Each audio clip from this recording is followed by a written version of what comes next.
Hi, this week at Max at the Movies, we are watching some movies from the 1980s. They all got a different vibe to them, but they all have their charm. And we're going to go ahead and get started with one that I think is tremendous, that I didn't appreciate when I was younger, but now that I'm older, I totally get the story. And the movie I'm going to talk about first is Peggy Sue Got Married, starring Kathleen Turner and Nicolas Cage.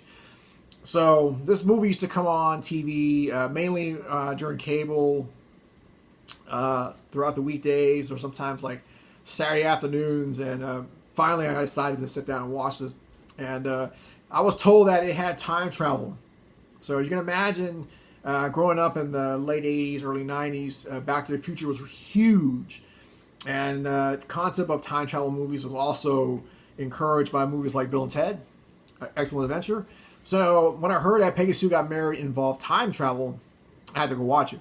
And as a kid, I totally got lost. But having a rewatch now as I'm older, I mean, it's a beautiful movie. And I can't say enough good things about this. But let's go ahead and dive in a little bit to the film. So Peggy Sue, played by Kathleen Turner, she's going to her 20th anniversary reunion for her high school class. She sees her old friends there, including Jim Carrey.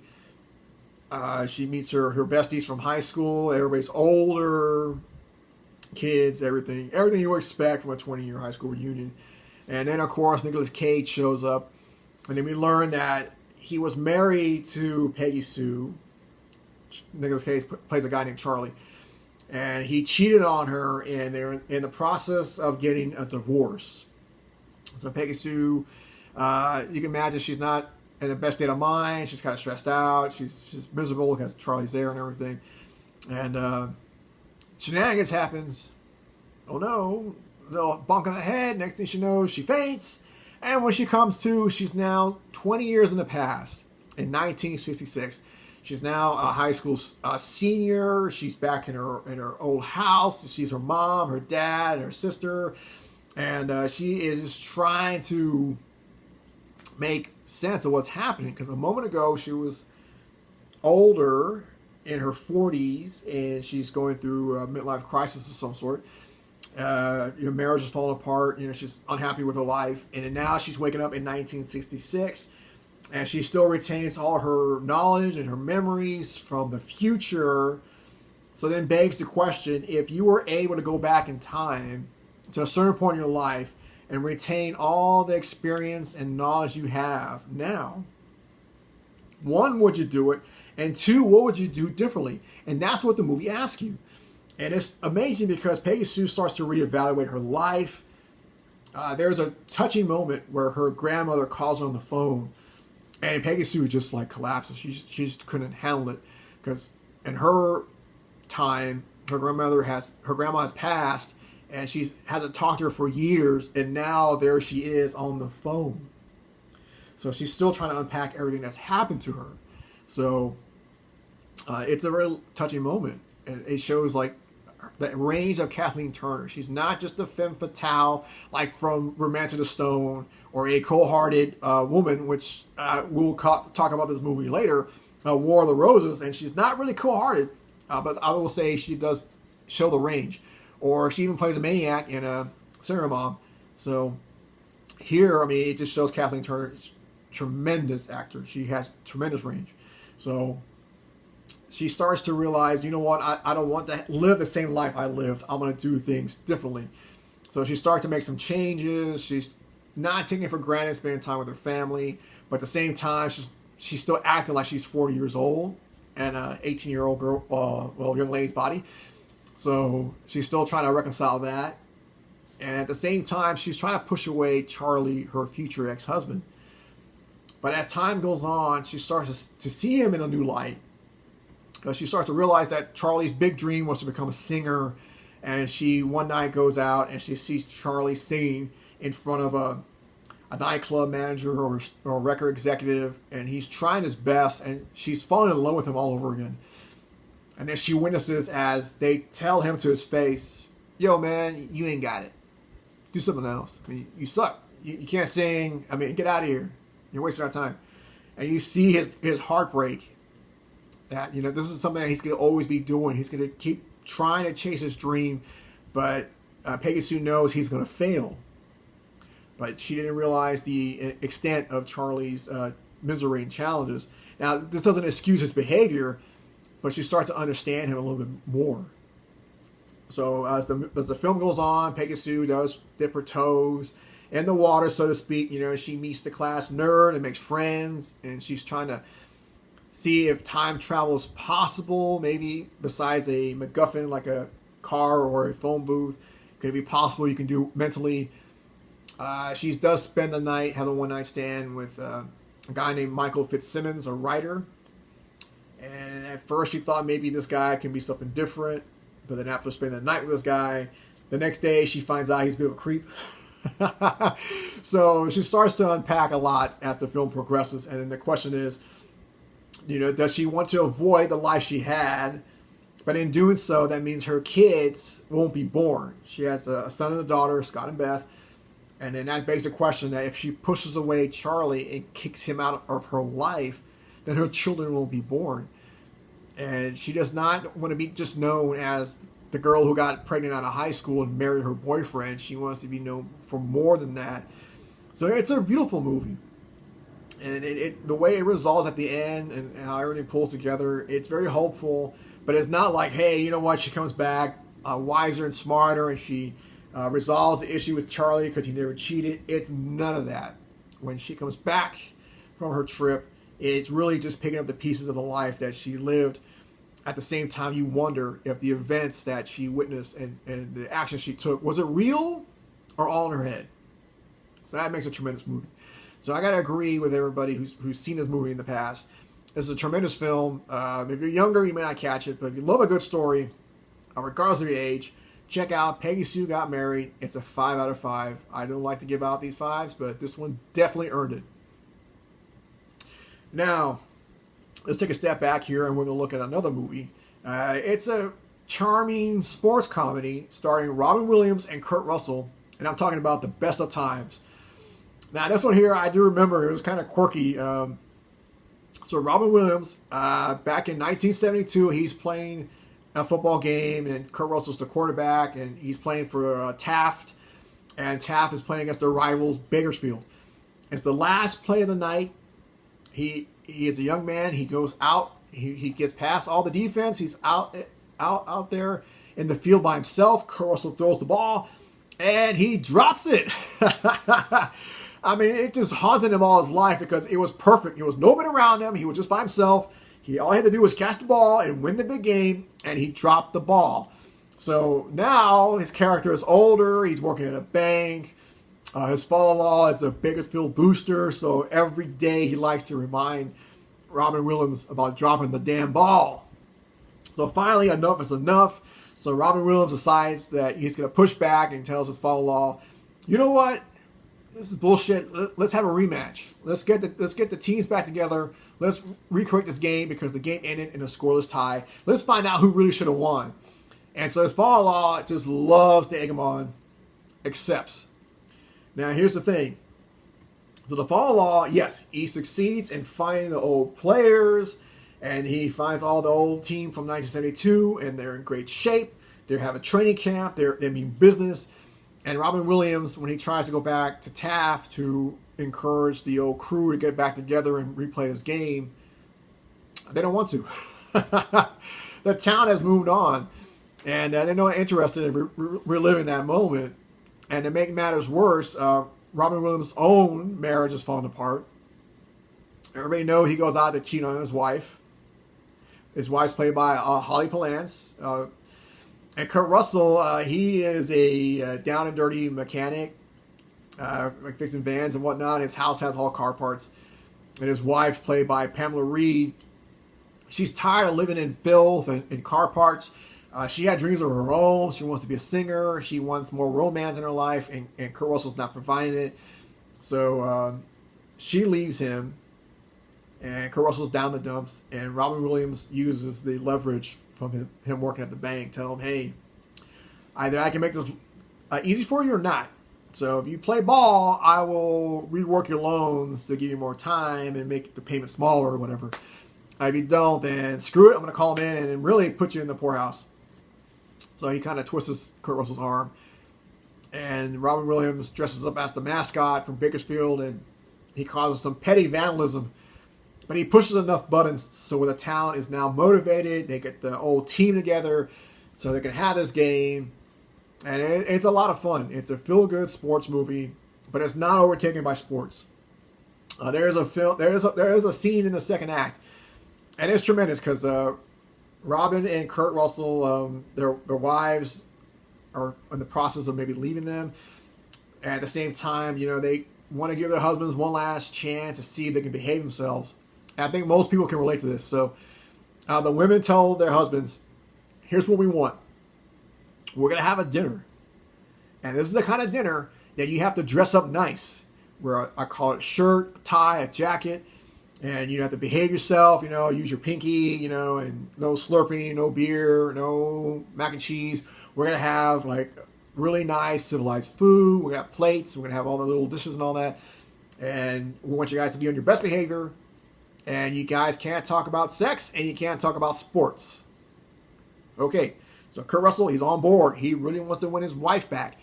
And Robin Williams, he could not stop watching sports. He really wanted to watch a game. And of course, Kurt Russell telling him, hey man, no, we got one chance with our wife. Don't screw it up. And of course, Robin Williams and his bad influence, screws it up. So, I think a lot of people have been there at one point or another. I know I've been there many times myself, even now. Hey, I'm telling you right now, especially to you fellas out there, listen to your ladies. If they tell you they want you to dress up nice and take them out, do it. It ain't going to hurt. Forget the game. Back then, if you missed it, you missed it. Now, you can watch the replays on YouTube or whatever. So just do it. But at the end, jumping back into the movie, they have the game, and it's tremendous because Bakersfield's just kicking ass. And it's not until Robin Williams intentionally lets Kurt Russell know that he was behind all the pranks and behind everything to get the game set up, that Kurt Russell finally is motivated. That he comes out wearing white shoes. That was a big thing. He was the only quarterback who wore white shoes. And everybody like, oh my God, he wears white shoes. But it's tremendous. Because then the game also, when we finally see the actual footballs at the third act, it starts off as a one-sided affair, and then it rains, and the field gets muddy, and everybody gets busted up, and it's a tremendous feat to come back from behind. And the question we have to ask ourselves is, will Robin Williams recreate that event where he will be out in the open? And if he is able to, will he catch the ball, drop it? Because if he catches the ball, life would be great. If he drops the ball, and he's done. He's done. So that's the beauty part. You get to watch that. And it builds up to a nice climax and a nice conclusion. I mean, it's a feel-good sports film. But that being said, it does have its problems. If you're not into sports, if you're not into these kind of feel-good movies, then it may not work for you. But if you love a good story, a good comedy, or you appreciate Kurt Russell, and especially Robin Williams, then you cannot go wrong with this film. So the best of times, I'm going to give this one here. Definitely 3 out of 5 stars. It does have some issues, but it's nothing horrendous. But, it is a movie that I will watch from time to time, but I don't really go out of my way to find it. But if I do see it available on a streaming channel, I will put it on my watch list and I will watch it. So best of times, pretty fun. Now to wrap up our 80s review, let's go back and let's take a look at a sci-fi adventure I think doesn't get enough attention, doesn't get enough love. Because it was a little bit out there that maybe some audiences couldn't wrap their heads around it, but I think nowadays it will be a tremendous feature. And I'm talking about 1983's Krull. Now, it does star Ken Marshall as the hero, Coleman. It has Lysette Anthony. She plays Lissa, the princess to be, queen to be, who is destined to give birth to a son who will rule the galaxy. And we do get some other character actors. We get Freddie Jones. He plays the wise old man. We get Alan Armstrong. He's a tremendous character actor in a lot of UK films. And there's 2 side characters played by Liam Neeson and Robbie Coltrane. So Qui-Gon Jinn from Star Wars and Hagrid from Harry Potter. They make a debut here as well. I don't think it's their first film, but you do recognize them. You're like, hey, wait a minute, I know that guy. So yeah, in fact, I mean, there's some movies where that's all you say. Hey, I know you from over here. But anyway, so Krull, here's the interesting premise. They don't explain a lot, so it leaves a lot to your imagination. That's perfect. So in the movie Krull, it starts in outer space, and we see a strange-looking spaceship that looks like a mountain. And it's coming from outer space, and it lands on the planet Krull. And it's run by the Beast, and he has an army of alien drones called Slayers. The Slayers are pretty interesting because they look cool and menacing, look almost like robots, but they have like skin and veins and talons and whatnot. But when they get killed, they scream, they have a screech, and their heads explode, and this like alien brain blob shoots out. It's real fast, and then you try to freeze frame it, you don't get enough. It's just so out there, and that's the point. And the Beast itself, I don't know if it's supposed to be an alien sorcerer or an alien with technology that's advanced enough to where the people of Krull think it's magic. Could be. And the fact that they don't explain it makes it even better. But Krull, yes, it has, magic. It has, wizards and knights and whatnot. So it's interesting to see a fantasy world being invaded by an alien and his army. It's a nice mishmash of sci-fi and fantasy. A lot of video games, I think, follow the template here. Because we have the beginning of the film where we're told a prophecy. The enemy attacks, and then the heroes, they try to regroup, and then the main character, Colwyn, has to go retrieve a magic weapon that he will use at the boss fight. And along the way, he finds members for his party. It's like an RPG. He finds members of his party, and they're got to fight the enemy. There's like at least 3 good set pieces. So it's very restrained, but it's necessary because, again, if too much will dilute the story. But the movie does have some issues in terms of pacing. The planet Krull, very rocky and hilly and mountainous, and it doesn't look very populated. Aside from the first act where we see the castle and the people get slaughtered by the Slayers, you don't really see a lot of villages or a lot of people. You don't see a lot of the Slayers attacking people and whatnot. But I guess that kind of lends to the alien atmosphere. That is a different world. It's a fantasy world. So there are going to be no cars or helicopters or anything like that. But there's 2 tremendous scenes that the movie's also known for. The ride on the fire mares, where the heroes ride on these horses that can run so fast that they set the ground on fire. And there's one. Ooh, this one here is a good scene. It is very nightmare-inducing. So if you are afraid of spiders, there's a scene in the second act where the old man has to go talk to the widow of the web for help. And he has to go up to this mountain, and there's a cave, and there's like this little orb surrounded by thick spider webs, and this transparent, gigantic spider comes out, and it watches the old man trying to climb through the webs to get to the center. And when it finally decides that, you know what, I'm going to go eat you, it is frightening. I mean, if you're scared of spiders, you're scared of bugs and the kind of thing, this will induce nightmares. I mean, the whole setup and the way that scene ends. Oh, yeah. I mean, this movie has so many little snippets of deeper story that never gets explored. And there's no sequel, there's no prequel, there's no side stories. We're one and done. But I guess that makes the hallmark of a good movie. I mean, they put just enough to pique your interest. But unfortunately, we never go back to the world of Krull. But the Widow of the Web scene, yeah, I remember that one. Yeah, I mean, I wasn't scared of it, but I thought, damn, that was out there, So, and of course, the climax is pretty thrilling, and it's exactly what you expect. I mean, this is a movie that was made in the '80s, so. One thing I will mention that they do a lot in the movies in the 80s, especially for movies for younger audiences, they will show you a cute animal. They would show you a nice person, and then they fucking kill him off, you know. And not only like, oh, he died of '08. It's something horrendous. I mean, whether it's the Artax drowning and the never-ending story, or the cute little aunt that came to help out the punk kids, and Honey, I Shrunk the Kids, and they get killed. I mean, well, there's no cute little animals in Krull. They do introduce a Cyclops character who has a good backstory, but a horrendous ending. It's like, oh, fuck. You knew, but at the same time, you knew it was going to happen. But the way they execute it, it's like, oh, man, that's a hell of a way to go out. Yeah, that hurt. That would hurt. Yeah.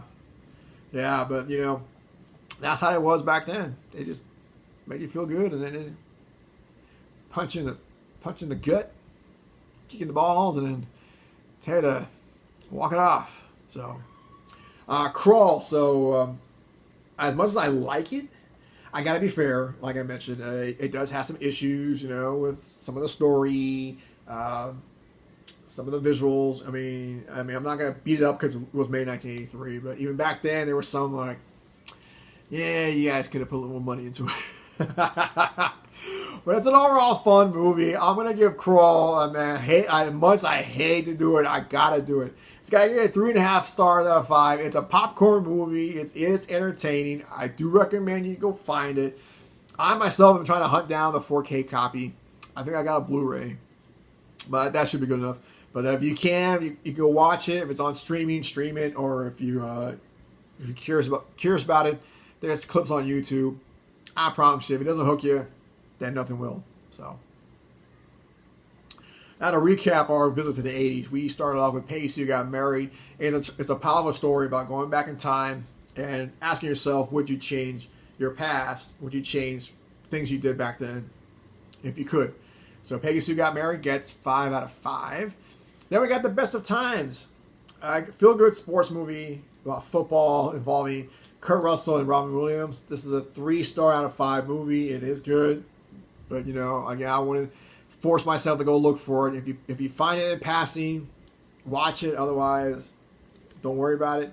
And Krull, yeah, 3.5 stars out of 5. It is a fun one. This one here, I would recommend. Yeah, if you find it, watch it. If not, look it up on YouTube. Watch the clips. And if it doesn't hook you, then don't bother. If it does, go watch the movie. And I forgot to mention in Krull, it has a kick-ass soundtrack by James Horner. I mean, the opening song, if it doesn't pump you up for this adventure, then nothing will. So, hey, so that's all for this week at Max of the Movies. I'm Max Farrow. And as always, just don't take my word for it. Go check it out for yourself.